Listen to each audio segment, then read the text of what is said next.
Good morning. Good morning, my beautiful friends. This is your wake up call with Maui Paul. I am Maui Paul. We are here today to say some nice things about ourselves. Looks like I got quite a good group of fun people here this morning. Good morning, Lane from Rome, Georgia. Let's see here. Good morning, Mandy, coming in from finally wake on time in Las Vegas. I know it probably can't be easy to watch the wake up call from Vegas there, Mandy. Good morning, Lauren from Paradise. Good to see you. Welcome back to Paradise, Lauren. Good morning, Jan. Probably coming in from your nest. If I was you, I'd be coming in from my nest too. I wish that I was in my nest right now, but I got a wake up call to do. Good morning, Shauna. Wonderful to see you here today, as well as Dan coming in from Buford. Good morning, John L. Biscuits and fried eggs and cheese today. Yes, please. Save some for me. I'll be out into New Mexico in just a moment. Good morning. Let's see here. Good morning, Stephanie. Wonderful to see you here today as well. It is a beautiful Thursday. We are getting close to the end of the week. We're getting close to that Friday that everybody loves. But unlike most of the rest of the world, we get to have some fun and say some good stuff about us. We get to look forward to today because we are setting ourselves up for success. So, anyways, yeah, it is Thursday. We're gonna do what we do every morning, Monday through Friday at 9 a.m. I'm gonna pull a card off the deck. I'm gonna ask you if you are the affirmation on the card. We are gonna respond out loud together. I am that affirmation. There's a reason that we do it out loud, and the primary reason is because whenever we say something out loud, we get to hear ourselves say it. It's not just our mouths that we're engaging; it's our ears. We get that instant feedback of something that is true. We get to understand and know the truth of it. So let's have some fun. Let's say some good stuff about us. Let's pull a card and say that today I am inspired. I am inspired. I act on my creative impulses. So I am inspired. I act on my creative impulses. Are you inspired? You are inspired. You act on your creative impulses. I'm going to write that down in the comments, and I encourage you guys to do the same thing. I mean, we want to talk about creative impulses. I've just taken a sound wave that has hit my eardrum, and I've turned it into finger motion. There's a lot of creativity happening there. And this is why we say these things out loud. We write them down. Every way that we reaffirm our own inspiration is a way that we are engaging our brains in a different manner. And I am inspired. I do act on my creative impulses. What is creativity without action? What is creativity if we were just dreaming about doing it? How many people in this world are dreaming about doing something and then not taking any action to do it? When I think about the reasons that I don't do the things that are most important to me, it's always a similar reason why I don't do it, and it's typically because I don't know how. I would like to do something. I dream about doing something. I dream about doing something big, making big moves and changing the world and remaking it in my own image, but I don't know how to do it. Years I was stuck in this. Well, I don't know how to do that. So I need to gather some information. I need to research the lovely research, that thing that everybody can do on the internet when we're really looking at cat videos. But the fact is that I had a tremendous life shift when I recognized that nobody really knows how to do the things that we are doing until we do them, and that no dream that I've ever that I've ever has ever come true for me has ever come true because of I might have set aside some loose steps. I might have thought about where my destination was, but in the end, the reason it happened wasn't because I made some meticulous step by step plan and I knew what I was going to do before I started. It was because I started. It was because I acted on my creative impulses. I said, okay, I don't know exactly how to finish this work. I do know how to start this work. And sometimes when I don't entirely know what to do next, the best thing that I can possibly do for myself is just sit down in my journal and start writing, and I write, I don't know what to do next, and then I just let the ideas flow from there. Because oftentimes I really do, my subconscious knows exactly what, and I found that when I know what to do and something is stopping me from doing it, typically the thing that's stopping me from doing it is that I don't perceive myself as the kind of person who does that thing. And typically it's because I've never done it before. And so there's a book called Psycho-Cybernetics, and it's written by one of the first plastic surgeons in America. And in the book, he recounts how he worked with some folks who required plastic surgery.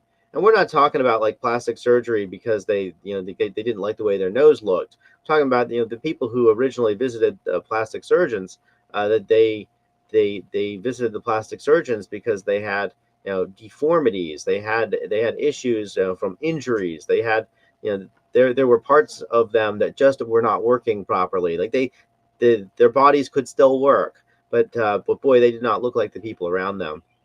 Anyways, he recalls the fact that he recalls one of his first customers being a plastic surgeon, and that this gentleman had he had been injured in his youth, and he had been basically his face had been completely smashed in. And while the injury that he had wasn't enough to kill him, it certainly wasn't. It was something where he would have to wear a mask on the street so that he wouldn't scare children. Obviously, this kind of a thing really would mess with this guy's self-image, and he had taken a series of low-paying jobs and was kind of getting through life, but had resigned himself to the fact that he was never going to really fit in with society at large. He was never going to find love. He was never going to find anybody who loved him for who he was because of what his face looked like. Well, this plastic surgeon obviously wanted to fix his face, and did so. And he said that the change itself was dramatic because when this guy looked at himself in the mirror, it was like he was seeing a different person. After the plastic surgeon had done his work in order to fix this person's injuries, he said that the guy's life completely changed. He stopped taking these low paying jobs and started to really figure out what it was that he wanted in life. He stopped wearing a mask in public. He stopped. When he started to be more confident in. Oh, cool! I'm so glad you've read that book, Lauren. I know it's a cool book. But this gentleman started to be more confident in his own life, and it radically changed. And this plastic surgeon, who originally was just thinking about writing a book about plastic surgery, ended up writing a book about self image, about the way that we perceive ourselves. Because the gentleman that he worked with first, and then many others besides that, had such a radical shift in their self perception that they started to live differently. So I find that whenever I'm not doing something, it is typically because of some issue with my own self perception.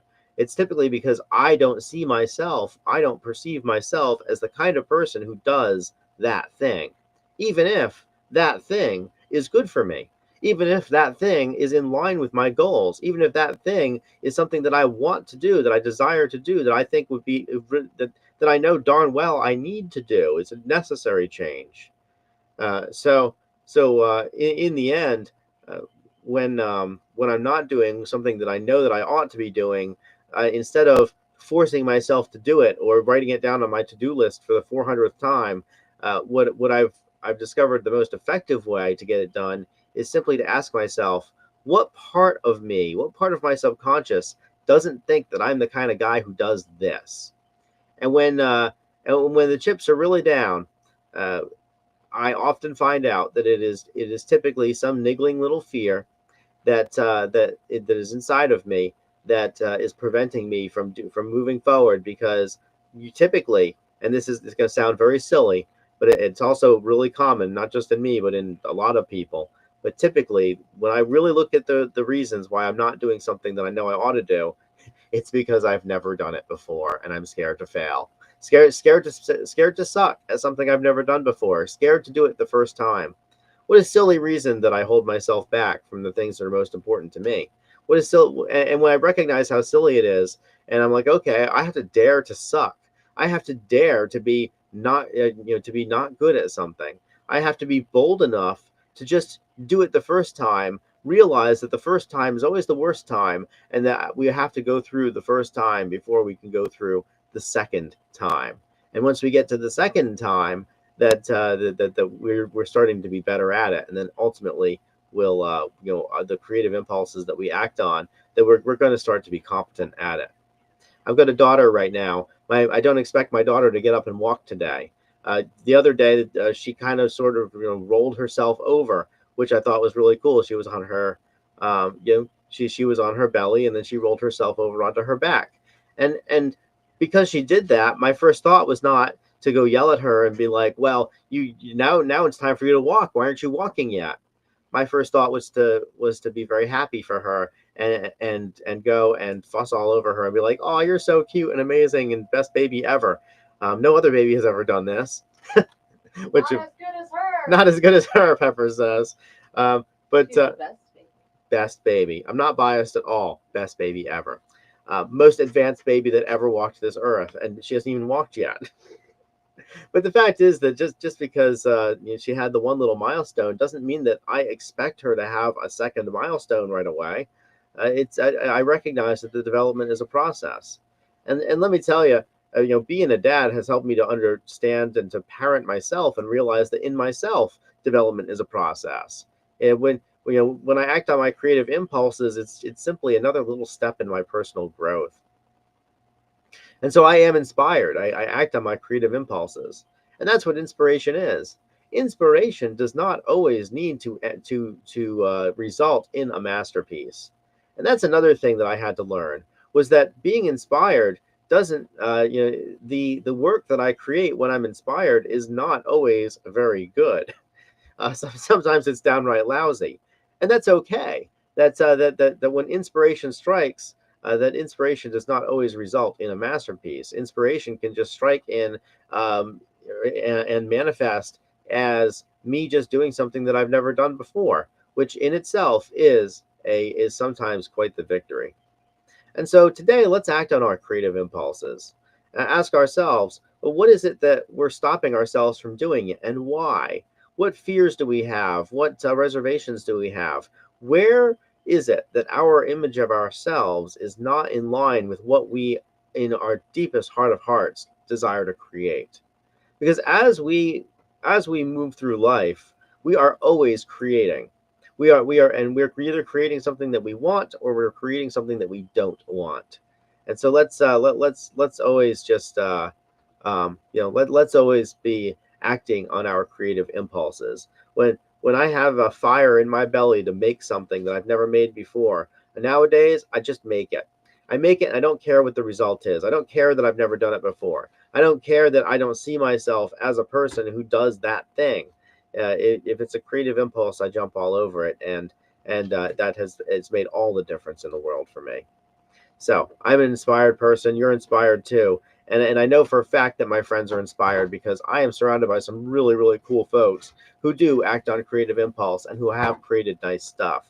In fact, it's just the way the numbers work out. It's just math. When if we act on enough of our creative impulses, eventually we're going to create something really, really, really neat, and then we get to share it with the world. And then we get to have all that success, that elusive success that everybody's always talking about, when we get to share our gifts with the world. Because ultimately, that's what we're here for. We're here to share our gifts with each other, when we're here to share the things that we're best at with each other.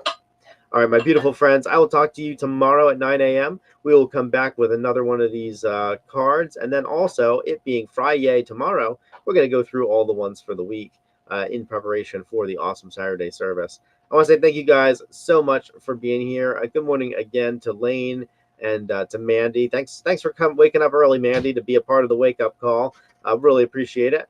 Good morning, Lauren and Jan, Shauna and Dan, John L. Good to see you here today. Good morning, Stephanie. Good morning. Let's see who else is here. I think that's everybody who has left a comment. I see I'm being watched on 3 different platforms right now, which is super cool. So shout out to the folks on YouTube and Twitch who are watching me. Leave a comment. I'll say hi to you too. Anyways, I appreciate you. I love you. I care about you. And I will talk to everybody tomorrow at 9 a.m. And we will be back with another one of these. Until then, this is your up to the moment reminder that you're awesome, you're inherently valuable and worthy just for being on this planet. Let's go and live an inspired life. Let's take inspired action. Let's act on our creative impulses, and let's make this world a place today. I'll talk to y'all tomorrow at 9 a.m. Until then, aloha from paradise.